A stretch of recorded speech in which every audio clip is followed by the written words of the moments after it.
Good morning. It is about 9 o'clock, and I wanted to show you how the planting site for the Miyawaki forest looks like this morning. We do not have mulch, and I'm sorry about that, but we don't have mulch that we can easily distribute, or we could cut from all the surrounding areas, but that costs a lot of time, and therefore planting all the trees and shrubs will take a lot longer and take us probably into summer, which is then worse. So my train of thought is mulch in this case is to reduce evaporation, and we have irrigation. So evaporation isn't really a problem. The other benefits of mulch, yeah, I can see them, but even if we throw a ton of water out here, no other plants will now germinate and grow, because here in this climate we have to do with a lot of annuals, and once they are through, no amount of water will wake their seeds up. That will happen next year. And hopefully by then all these trees will have established a little bit and are on top. But what will happen next, I'm not really sure. See the other video about how we are losing vetiver when you are not very diligent with cutting. Here is a current reading of the humidity status for the two sectors. I am showing you the sensor that sits on the surface, not the one that sits 20 centimeters below it. I think the one at the surface is currently the more important one, but the buried one is important long term. Now that we have 4 sensors buried into the ground here at the Miyawaki forest, we are accumulating data, and this will be a long-term observation. So at least as long as the sensors will work. So we have for every day 4 readings.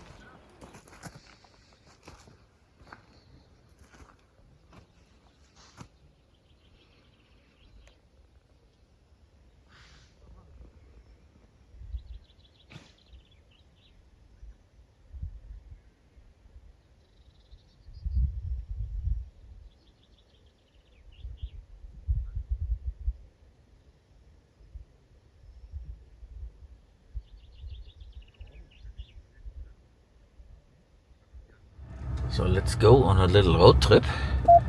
Alexander and I will go up and down to explore the wilder part of our land, to have a look how that looks like, because it's the permaculture zone 5 where nothing is being done, and we will see what we can find. And we can also check on the palovnia trees, how they look like after that frost that we did have in the beginning of May.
here we are at the back side of our land, and you have seen the drive up and down into the valley, and we now will explore this valley here. So the plant growth is impressive as expected, because we had some cows here for a while and they were kind of wild grazing in this area. And of course there's the seasonal creek ahead, which also helped. So this area is not in bad shape. It has improved. And of course the rainfall that we got this spring was superb. A lot different from the 2 drought years before. So here we are walking inside of that seasonal creek. It still feels a little bit moist.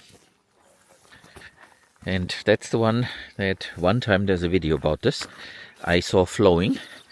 This only exists and carries water when there is a lot of rainfall.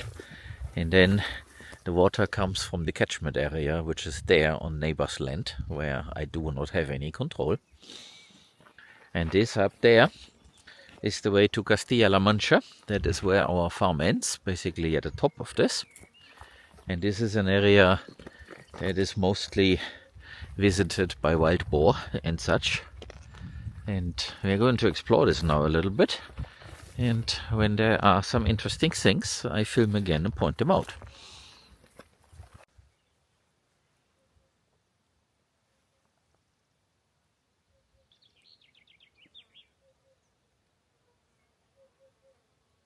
So what we have here, that's the thing I can point out. In Spanish that's called jara, and it is one of the plants that we are planting in the MIYAWAKI forest. You can see the small version there and videos of that. And no grazing animal likes to chew on that. So a lot of ranchers, ganaderos, they like to remove this because it has no value to them.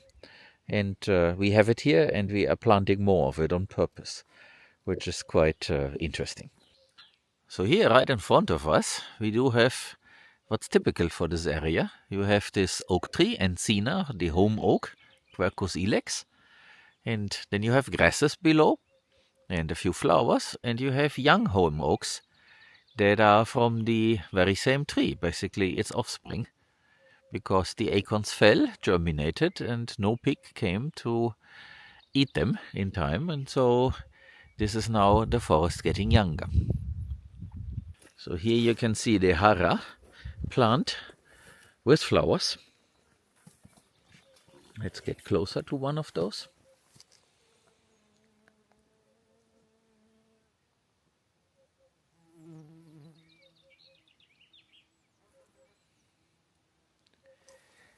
For beekeeping, this plant is important. And there's actually some honey with the taste of that.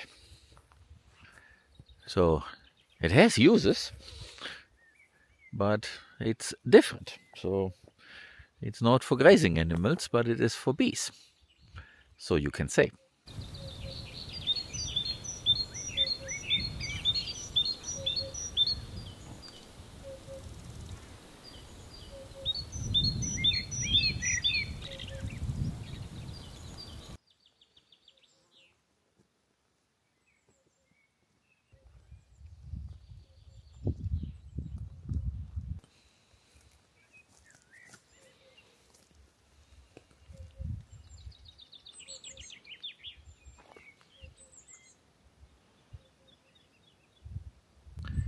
Here we have the clover, and the leaves are impressively big. Right next to it, they are a little bit smaller. Might be a different variety.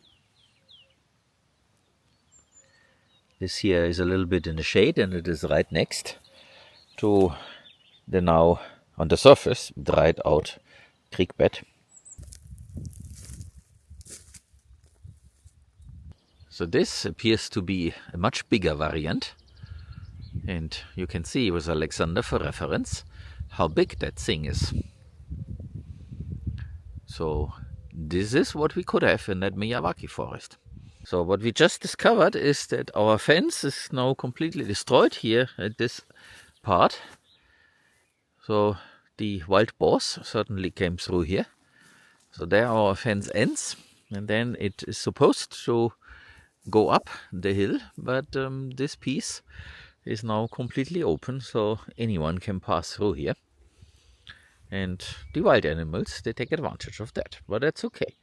So what I'm showing you is the neighbor's land, which is currently unoccupied, so there's no activity going on.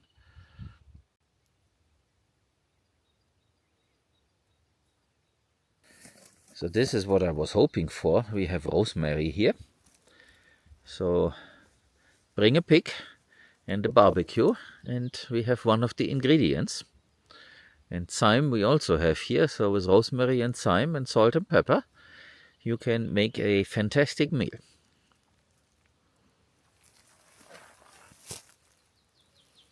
And it looks so fresh and yummy. It is really extraordinary.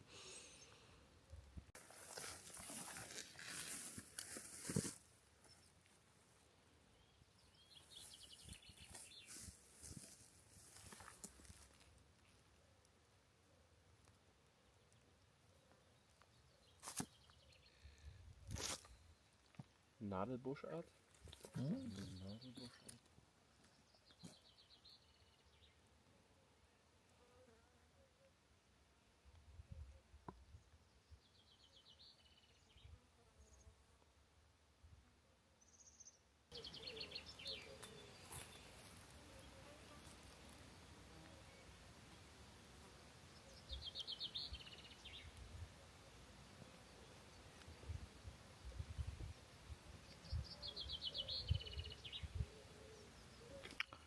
So what you see here is a pig highway, and it goes all the way here to the fence, and we can follow it, and now go under it like so, and now we're on the other side.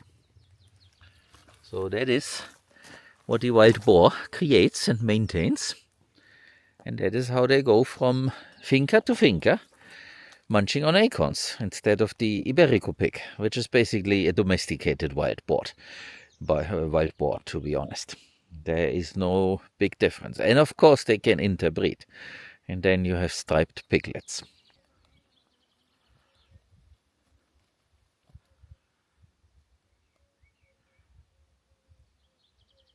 So this is not as tall and as rich as it could be, I would think, but I believe that this is basically a preview of the MIYAWAKI forest that we are planting, because it's pretty much the same mix of species, not as many, but this is how it could be.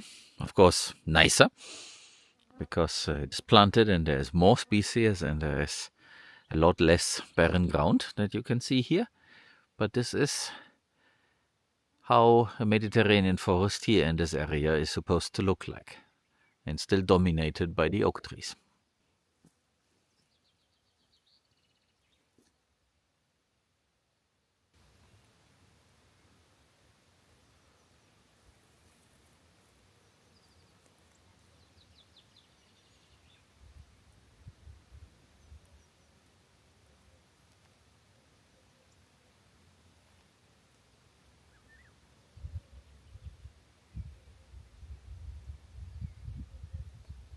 So here we are at the far corner of our property, and Alexander is looking over into Castilla-La Mancha, the next autonomous region here in Spain. We are in Andalusia, and this is the neighbor. And this is the neighbor of Andalusia and also our neighbor. So that fence post there, right where I'm standing, our property, across the fence, the neighbor in Castilla-La Mancha, different rules, different government, left Andalusia and our neighbor. And you can see that the vegetation over there is similar, but it lacks a lot of the things that we have just seen. It is a lot more open, and in a satellite picture you can also see that. This is the swale where we had the Palovnias now since a while, And as you can see, frost did not do any damage or did not happen here, because apparently the cold air goes down and therefore is not able to damage the leaves, while in the farmyard precisely that had happened. So what we can learn is, in order to have healthy palovnia trees, we definitely need to provide them some sort of a windbreak, so that the wind chill, when it is cold in early spring, does not damage them. But on the other hand, it got warm and then it got cold. So if that is not the same thing every year, then of course this is not so severe. But still, it's an issue. And you might remember from previous videos that we had cattle here and they were destroying the trees. They were browsing on them, which is normal. But for these trees it does not matter, they come back. So this looks extremely healthy and I'm happy. So there's nothing to complain. It's all positive. And there in the distance you can see a trunk. That is the biggest one of them all here. And this is now definitely looking like a forest. At least the part that I can show you here. So this is a very pleasant surprise. And you might remember that we plowed here with mules and then were unable to establish the Sunhemp and Friends because the seed came in too late because of a strike. The trucks did not move merchandise and stuff like that. And then we had summer and drought. So here is the same area. After all that rainfall, it has fully recovered. And it looks very good. The plants are tall. So this is a very lovely sight.